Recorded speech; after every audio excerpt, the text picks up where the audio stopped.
আসসালামু আলাইকুম। ইফাতারা সুরভি স্বাগত জানাচ্ছি এনটিভির মধ্যরাতের খবরে। ক্রাউন সিমেন্ট শিরোনাম দেখছিলেন, এবার পুরো খবর।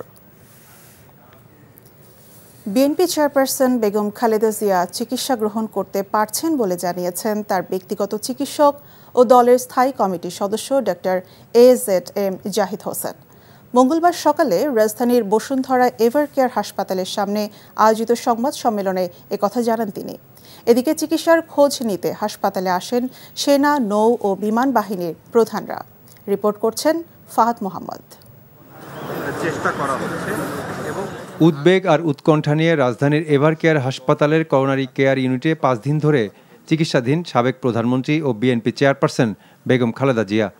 দেশি বিদেশি চিকিৎসকদের সমন্বয়ে গঠিত মেডিকেল বোর্ডের পরামর্শ চলছে তার চিকিৎসা।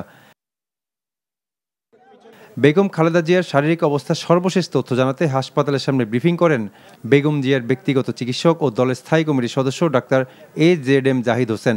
জানান, বেগম খালেদা জিয়া চিকিৎসা গ্রহণ করছেন, তাই কোনো গুজবে কান না দেওয়ার আহ্বান জানান তিনি। ডাক্তাররা যে চিকিৎসা দিচ্ছেন সেই চিকিৎসা উনি গ্রহণ করতে পারছেন, অথবা আমরা যদি বলি মেনটেন করছেন। আজই বিভিন্ন ধরনের গুজব, বিভিন্ন ধরনের বক্তব্য বিভিন্ন জায়গায় দেখার পরিপ্রেক্ষিতে দলের পক্ষ থেকে আমাদের দলের ভারপ্রাপ্ত চেয়ারম্যান জনাব তারেক রহমান সার্বক্ষণিকভাবে ওনার চিকিৎসার তদারকি করছেন। চিকিৎসার সমস্ত বিষয়ে উনি দেশি বিদেশি চিকিৎসকদের সাথে আমাদের মাধ্যমে যোগাযোগ রাখছেন। ডাক্তার জাহিদ জানান, খালেদা জিয়া বাংলাদেশ, আমেরিকা যুক্তরাজ্য ও চীনের চিকিৎসকদের সমন্বয়ে গঠিত একটি যৌথ মেডিকেল টিমের অধীনে চিকিৎসাধীন আছেন। দলের ভারপ্রাপ্ত চেয়ারম্যান তারেক রহমান সার্বক্ষণিকভাবে ওনার চিকিৎসার তদারকি করছেন ও দেশি বিদেশি চিকিৎসকদের সঙ্গে যোগাযোগ রাখছেন বলে জানান তিনি।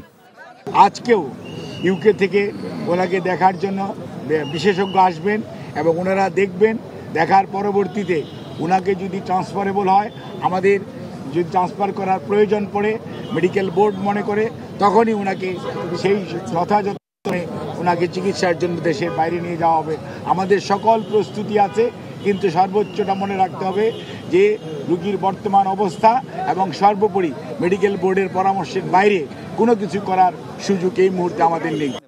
বাংলাদেশের অন্তর্বর্তীকালীন সরকার হাসপাতাল কর্তৃপক্ষকে যথাযথ সহযোগিতা দিয়ে যাচ্ছেন বলেও জানান doctor Zahid. Fahad Mohammad, NTV news, Dhaka. এই মুহূর্তে রাজধানীর এভারকেয়ার হাসপাতালের সামনে থেকে সরাসরি যোগ দিচ্ছেন সহকর্মী মেহেদি হাসান। মেহেদি, খালেদা জিয়ার স্বাস্থ্য পরিস্থিতি নিয়ে নতুন কি তথ্য আছে আপনার কাছে?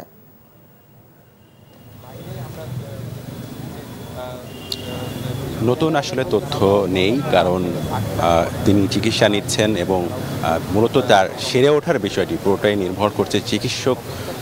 তারা কিন্তু চেষ্টা করছেন এবং সব ধরনের যেই চিকিৎসা সেবা সেটি কিন্তু তারা দিচ্ছেন এবং মেডিকেল বোর্ড গঠন করা হয়েছে এবং তাদের পরামর্শই কিন্তু মূলত চিকিৎসাটি হচ্ছে। এছাড়া দেশ বিদেশের চিকিৎসকদের পরামর্শ নেওয়া হচ্ছে এবং পরবর্তীতেও নেওয়া হবে, এমনটাই জানানো হয়েছে আনুষ্ঠানিকভাবে। এখানে এভারকেয়ারের সামনে আমরা এখানে গণমাধ্যম কর্মীরা আছি, পর্যবেক্ষণ করছি নতুন কোনো তথ্য আছে কিনা সেটা জানবার চেষ্টা করছি। কিন্তু নতুন তথ্য বলতে তার জন্য এখনও মূলত তিনি যে চিকিৎসা যে গ্রহণ করছেন এটি একটি তথ্য, আর সেই চিকিৎসা গ্রহণের সর্বশেষ তথ্য কিন্তু আনুষ্ঠানিকভাবে ডাক্তার জাহিদ যেটি বলেছেন যে চেয়ারপারসনের যিনি ব্যক্তিগত চিকিৎসক, তিনি জানিয়েছেন যে কোনো ধরনের যেই আনুষ্ঠানিক যে প্রতিক্রিয়া সেটি তিনি কেবল জানাবেন, সেটা কিন্তু দলের পক্ষ থেকে বলা হয়েছে। এছাড়া কিন্তু বিভিন্ন সময় সামাজিক যোগাযোগ মাধ্যমে নানা ধরনের বিভ্রান্তিমূলক নানা ধরনের খবর আসে, সেখান থেকে যেন সেগুলো গুজবে কান যাতে না দেওয়া হয় সেই ব্যাপারে নেতাকর্মীদের কিন্তু বলা হয়েছে।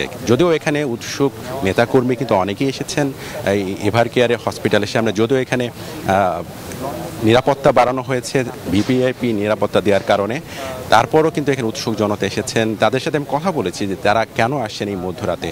তারা যেটি বলছেন, তারা আসলে ঘরে থাকতে পারেননি, তারপরও কোনো না কোনোভাবে এখানে চলে এসেছেন দেখবার জন্য, যদিও সেটি আসলে বাস্তবসম্মত নয়। তবে দলের পক্ষ থেকে বলা হচ্ছে এখানে অযথা ভিড় না করে বাসায় বসে কিংবা প্রার্থনালয়ে তাদের নেত্রীর জন্য দোয়া করার জন্য বলা হয়েছে। এখন পর্যন্ত যেই তথ্য আমাদের কাছে রয়েছে আগের তথ্যই, সেটি হচ্ছে তার চিকিৎসা পুরোদমে হচ্ছে এবং তিনি যদি সেরে ওঠার মতো অবস্থায় যান বা একটু উন্নতি করেন সেক্ষেত্রে পরিবারের সিদ্ধান্তে এবং চিকিৎসকদের পরামর্শে তাকে দেশের বাইরে নেওয়ার একটা প্রস্তুতি কিন্তু আমরা শুনেছি। তবে সব কিছুই নির্ভর করবে তার সুস্থ হয়ে ওঠা বা উন্নতির দিকে যাওয়ার উপরে। তো এই ছিল সবশেষ পরিস্থিতি। এভার কেয়ার থেকে নতুন কোনো তথ্য পেলে আপনার মাধ্যমে আমরা সবাইকে জানিয়ে দেব। দর্শক, জানছিলাম বেগম খালেদা জিয়ার স্বাস্থ্যের সবশেষ খবর। বিএনপি চেয়ারপারসন বেগম খালেদা জিয়ার শারীরিক অবস্থার খোঁজ খবর নিতে মঙ্গলবার রাতে রাজধানী এভার কেয়ার হাসপাতালে যান জামাতে ইসলামী আমির ডক্টর শফিকুর রহমান। হাসপাতাল থেকে বেরিয়ে তিনি জানান, বেগম খালেদা জিয়া গুরুতর অসুস্থ, তার ডায়ালাইসিস চলছে, ডিপ সিচুয়েশনে আছেন তিনি। তার এমন সংকটময় পরিস্থিতি আগে কখনো হয়নি। মহান আল্লাহর রহমতে সংকট কাটিয়ে তিনি সুস্থ হয়ে সবার মাঝে ফিরে আসতে পারেন, সেজন্য সবাইকে দোয়া করার অনুরোধ করেন জামাত আমির। কঠিন এই পরিস্থিতিতে তার পরিবারকে ধৈর্য ধরার তৌফিক চান আল্লাহর কাছে। সারা দুনিয়ার মানুষের সাথে আমরাও দোয়া করি, আল্লাহ তাআলা উনাকে সুস্থতার নিয়ামত দান করুন। আমিন। তিনি সুস্থ হয়ে আবার ফিরে আসেন এবং জাতির খেদমতে বাকি জিন্দগিটা উনি যাতে কাটাতে পারেন সেই দোয়া করি। সুস্থতাও আল্লাহর নিয়ামত, অসুস্থতাও আল্লাহর নিয়ামত। এই ক্ষেত্রে তার আপনজন যারা আছেন, বিশেষ করে তার পরিবারের সম্মানিত সদস্যবৃন্দ, তাদের জন্য এই পরিস্থিতিতে ধৈর্য ধারণ করা বড় কঠিন।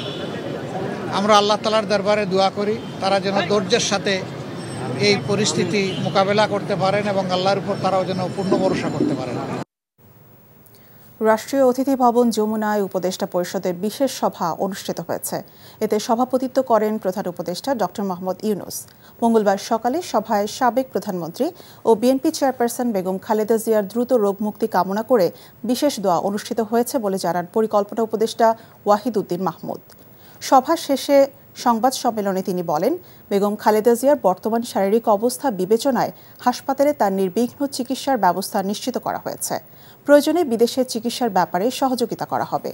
এছাড়া তার নিরাপত্তা, যাতায়াত ব্যবস্থাপনা ও রাজনৈতিক মর্যাদা বিবেচনায় রাষ্ট্রের অতি গুরুত্বপূর্ণ ব্যক্তি ঘোষণার সিদ্ধান্ত হয়েছে বলে জানান পরিকল্পনা উপদেষ্টা।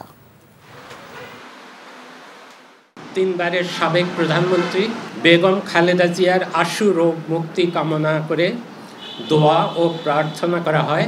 বর্তমান শারীরিক অবস্থা বিবেচনায় হাসপাতালে তার নির্বিঘ্ন চিকিৎসা, প্রয়োজনে উন্নত চিকিৎসার জন্য বিদেশে নিয়ে যাওয়ার পরিকল্পনা, তার নিরাপত্তা ও যাতায়াতের সুবিধা এবং উচ্চ মর্যাদা বিবেচনায় তাকে রাষ্ট্রের অতি গুরুত্বপূর্ণ ব্যক্তি ভিভিআইপি ঘোষণা করার সিদ্ধান্ত নেওয়া হয়। দেশের বিভিন্ন স্থানে বিএনপি চেয়ারপারসন বেগম খালেদা জিয়ার রোগ মুক্তি কামনায় দোয়া মাহফিল অনুষ্ঠিত হয়েছে। বগুড়ার খান্দার এলাকায় জেলা বিএনপির সাবেক সভাপতি বিপি সাইফুল ইসলামের নেতৃত্বে দোয়া মাহফিল এবং দুস্থদের মাঝে খাবার বিতরণ করা হয়। সেন্ট্রাল মসজিদে জেলার সাংবাদিক ইউনিয়নের উদ্যোগে দোয়া মাহফিল এবং শহরের কালীমন্দিরে গীতাপাঠ প্রার্থনায় খালেদা জিয়ার সুস্থতা কামনা করা হয়। চাঁপাইনবাবগঞ্জ শহরের পাঠানপাড়ায় দোয়া মাহফিলে বিএনপি চেয়ারপারসনের উপদেষ্টা হারুনুর রশিদ সহ অন্যরা উপস্থিত ছিলেন। শিবগঞ্জেও খালেদা জিয়ার সুস্থতা কামনা করে দোয়ায় অংশ নেন বিএনপি ও সহযোগী সংগঠনের নেতাকর্মীরা। এছাড়া মোংলা, মাদারীপুর সহ দেশের বিভিন্ন স্থানে বিএনপি চেয়ারপারসনের রোগ মুক্তি কামনায় দোয়া মাহফিল অনুষ্ঠিত হয়েছে।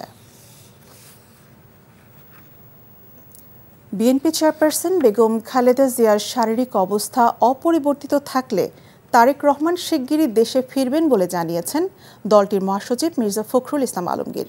এদিকে গণতান্ত্রিক প্রক্রিয়ার মধ্যে স্বচ্ছতা আনতে হলে নির্বাচনী ব্যবস্থা চলমান রাখতে হবে বলে মন্তব্য করেছেন বিএনপি নেতা আমির খসরু মাহমুদ চৌধুরী। রাজধানী ঢাকায় আলাদা অনুষ্ঠানে তারা এসব কথা বলেন। বিস্তারিত শিউলি রায়ের রিপোর্টে। দেশের সকল মানুষকে উন্নয়নের সাথে যুক্ত না করা গেলে দেশের সার্বিক উন্নয়ন সম্ভব নয় বলে মন্তব্য করেছেন বিএনপি স্থায়ী কমিটির সদস্য আমির খসরু মাহমুদ চৌধুরী। রাজধানীর একটি হোটেলে ফিউচার বাংলাদেশ শীর্ষক আলোচনায় তিনি এসব বলেন। গণতন্ত্রের জন্য কি করেছেন এটা আজকে সকলের কাছে স্বীকৃতি, এটা সারা বিশ্বব্যাপী স্বীকৃতি পাচ্ছে। এটা হচ্ছে সবচেয়ে বড় কথা। এটা একটা রাজনীতিবিদের জন্য এর চেয়ে বড় কিছু পাওনা আর কিছু থাকে না। বাংলাদেশের মানুষের আস্থা বিএনপির নেতৃত্ব, দেশনেত্রী বেগম খালেদা জিয়া এবং তারেক রহমান এবং জিয়া রহমান সাহেবের উপর যে আস্থা আছে এটা বাংলাদেশের মানুষ যখনই সুযোগ পেয়েছে তখনই প্রমাণ করেছে, ইনশাআল্লাহ আগামী দিনও প্রমাণ করবে। বিএনপির চেয়ারপারসন বেগম খালেদা জিয়ার সুস্থতা কামনায় মঙ্গলবার রাজধানীর নয়াপল্টনে দোয়া ও মিলাদ মাহফিলের আয়োজন করে জাতীয়তাবাদী যুবদল। এতে প্রধান অতিথির বক্তব্যে বিএনপি সিনিয়র যুগ্ম মহাসচিব রুহুল কবির রিজভী বলেন, খালেদা জিয়া শুধু দলীয় পরিমণ্ডলের নেত্রী নন, তিনি বাংলাদেশের জাতীয় ঐক্যের প্রতীক। অনেক সংকট এবং উদ্বিগ্নতার মধ্যে আজকে যেন কিছুটা হলেও একটু আশ্বাস এবং একটু আলোর রেখা আমরা জানতে পারলাম যে তিনি চিকিৎসা দিতে পারছেন। এমন কিছু উপাদান তার নেতৃত্বের মধ্যে তিনি দিয়েছেন যে উপাদানটি তাকে ব্যতিক্রমী করেছে, তাকে আলাদা করেছে অন্যান্য নেতা নেত্রীদের দিক থেকে। অন্যদিকে রাজধানী আজিমপুর ছাপড়া মসজিদ সংলগ্ন একটি কমিউনিটি সেন্টারে বিএনপি চেয়ারপারসন বেগম খালেদা জিয়ার সুস্থতা কামনায় দোয়া মাহফিলের আয়োজন করেন সাবেক এমপি নাসরুদ্দিন পিন্টুর সহধর্মিনী নাসিমা আক্তার কল্পনা। আপনারা সবাই অন্তর থেকে দোয়া করবেন, ইনশাআল্লাহ তার দোয়ার ওসিলায় আল্লাহ রহমত করবেন। শিউলি রায়, এনটিভি নিউজ, ঢাকা। বিএনপি ভারপ্রাপ্ত চেয়ারম্যান তারেক রহমান দেশে ফেরার জন্য এখনও কোনো ট্রাভেল পাস চাননি জানিয়ে পররাষ্ট্র উপদেষ্টা তৌহিদ হোসেন বলেন, চাইলে তাৎক্ষণিক ব্যবস্থা নেওয়া হবে। বিএনপি চেয়ারপারসন ও সাবেক প্রধানমন্ত্রী খালেদা জিয়াকে চিকিৎসার জন্য বিদেশে পাঠাতে চাইলে সরকার প্রয়োজনীয় ব্যবস্থা নেবে বলেও জানান তিনি। পররাষ্ট্র মন্ত্রণালয়ে সাংবাদিকদের প্রশ্নের জবাবে এসব কথা জানান উপদেষ্টা। বিদেশ নেওয়ার বিষয়ে কোনো আলোচনা আপনাদের? না, ওটার প্রস্তুতি আছে, যদি প্রয়োজন ডাক্তাররা বললে তখন তো নিয়ে যাওয়া হবে। কতক্ষণ সময় লাগতে পারে আপনাদের কনফার্ম করতে এটা? না, এটা তো আমরা কনফার্ম হবো না, এটা তো ওই ওনার আত্মীয় স্বজন এবং পার্টির লোকেরা কনফার্ম করবে বাইরে নিয়ে যাওয়া হচ্ছে কিনা। অ্যারেঞ্জমেন্ট আছে। তার মানে তারেক রহমানের আশা নিয়ে কোনো সুনির্দিষ্ট তথ্য নাই? না, কোনো।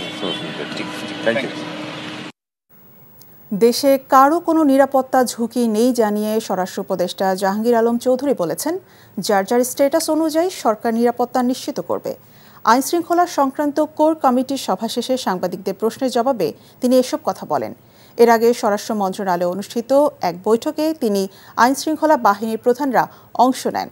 বৈঠকে আসন্ন জাতীয় নির্বাচনে নিরাপত্তা ব্যবস্থা নিয়ে বিস্তারিত আলোচনা হয়।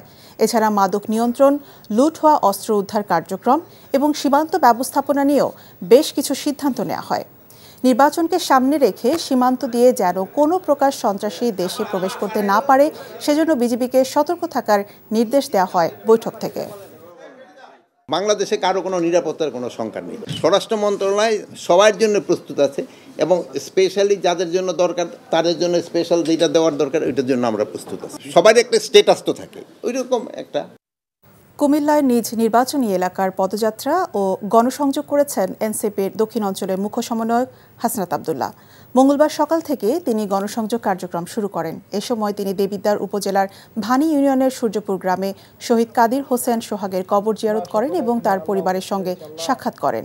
পরে হাসনাত আব্দুল্লাহ উপজেলার বিভিন্ন এলাকা ঘুরে স্থানীয় ভোটারদের সঙ্গে মতবিনিময় করেন এবং শাপলা কলি প্রতীকে ভোট চান। আন্তর্জাতিক অপরাধ ট্রাইব্যুনালের চিফ প্রসিকিউটর কার্যালয়ে গুমের অভিযোগ করেছেন মৃত্যুদণ্ডপ্রাপ্ত আসামি মোজাম্মেল হুসাইন ওরফে সাইমনের ভাই আবদুল্লাহ আল হুসাইন। মঙ্গলবার জমা দেওয়া অভিযোগে আবদুল্লাহ আল হুসাইন দাবি করেছেন, ব্লগার অভিজিৎ রায় হত্যা মামলায় মৃত্যুদণ্ডপ্রাপ্ত আসামি মোজাম্মেল হুসাইন 2017 সালে গুমের শিকার হয়েছিলেন। চিফ প্রসিকিউটর কার্যালয়ে পৃথক 10টি গুমের অভিযোগ করা হয়েছে। সাবেক অতিরিক্ত পুলিশ সুপার আলেপ উদ্দিন সহ 5 জনের বিরুদ্ধে তারা এই অভিযোগ করেন। মোজাম্মেল হোসেনকে গুম করে অভিজিৎ হত্যা মামলায় আসামি করা হয়েছিল। তাকে দীর্ঘদিন গুম রেখে ভয় ভীতি দেখিয়ে স্বীকারোক্তিমূলক জবানবন্দি দিতে বাধ্য করা হয়। অভিজিৎ হত্যা মামলায় মোজাম্মেল হোসেনকে মৃত্যুদণ্ড দেওয়া হয়েছে। তিনি এখনও জেল হাজতে আছেন। গুম করে রেখে বলে যে তুমি যদি সাক্ষ্য না দাও, 164 ধারায় জবানবন্দি যদি না দাও তাহলে তোমার আব্বাকে ক্ষতি করবো আমরা। তো তখন আব্বার এই দুরবস্থা দেখে ভাই তখন শিখে 164 ধারায় জবানবন্দি দিতে রাজি হন। তো হাসিনার পতনের পর আমরা একটা কণ্ঠ পাইছি, একটা কথা বলার সুযোগ পাইছি। বড় বড় রাজনৈতিক পরিচয়ধারীরা তারা খালাস পেয়ে যাচ্ছে বিভিন্ন মামলা থেকে, তারা জামিন পেয়ে যাচ্ছে। বাট আমাদের যাদের সেরকম কোনো পলিটিক্যাল আইডেন্টিটি নাই, আমরা দেখা যাচ্ছে সেরকম কোনো সুযোগ সুবিধা পাচ্ছি না। প্রবাসী নোয়াখালী জেলা বিএনপির উদ্যোগে দেশনেত্রী বেগম খালেদা জিয়ার রোগমুক্তি কামনায় আলোচনা সভা ও দোয়া মাহফিল হয়েছে। এনটিভি সৌদি আরব প্রতিনিধি ফারুক আহমেদ চান জানান, অনুষ্ঠানে মোহাম্মদ ওমর ফারুকের সঞ্চালনায় সভাপতিত্ব করেন মোহাম্মদ আলমগীর কবির। প্রধান অতিথি ছিলেন সংগঠনের প্রধান উপদেষ্টা মোহাম্মদ জাহাঙ্গীর আলম। শুভেচ্ছা বক্তব্য দেন মিজানুর রহমান। বিশেষ অতিথি ছিলেন উপদেষ্টা মোসলেউদ্দিন লিটন, মাসুদ রানা, উজ্জ্বল সুমন চৌধুরী, সাখাওয়াত হোসেন সোহেল, জাফর আহমেদ সহ অনেকে। অনুষ্ঠানে দোয়া পরিচালনা করেন হাফেজ মোহাম্মদ জাহাঙ্গীর আলম। কুয়েতে পেশাজীবী প্রবাসী বাংলাদেশিদের উদ্যোগে বাংলাদেশ দূতাবাস কুয়েতের পৃষ্ঠপোষকতায় দিনব্যাপী ফ্রি মেডিকেল ক্যাম্প অনুষ্ঠিত হয়েছে। কুয়েত প্রতিনিধি আলামিন সরকার জানান, বাংলাদেশের রাষ্ট্রদূত মেজর জেনারেল সৈয়দ তারেক হোসেনের সার্বিক তত্ত্বাবধানে প্রবাসীদের স্বাস্থ্যসেবা প্রদান করা হয়। ক্যাম্প পরিচালনা করেন ডাক্তার মনির হোসেন ও ডাক্তার গোলাম কিবরিয়া। কুয়েত বিএনপির সাবেক সভাপতি মাহফুজুর রহমান মাহফুজ, সাবেক সিনিয়র সহসভাপতি আব্দুল কাদের মোল্লা, গণসংযোগ কমিটির আহ্বায়ক হাজি ইকবাল হোসেন, আব্দুল কাদের মুন্সি মেডিকেল ক্যাম্প পরিদর্শন করেন। এই ছিল মধ্যরাতের খবরে। এই খবরের ভিডিও সহ আপডেট জানতে ভিজিট করুন এনটিভি অনলাইন www.ntvbd.com। এছাড়াও এনটিভি জনপ্রিয় সব অনুষ্ঠান এবং খবরের আপডেট জানতে ভিজিট করুন আমাদের ইউটিউব ও ভেরিফাইড ফেসবুক পেজ। এতক্ষণ সঙ্গে থাকার জন্য ধন্যবাদ সবাইকে।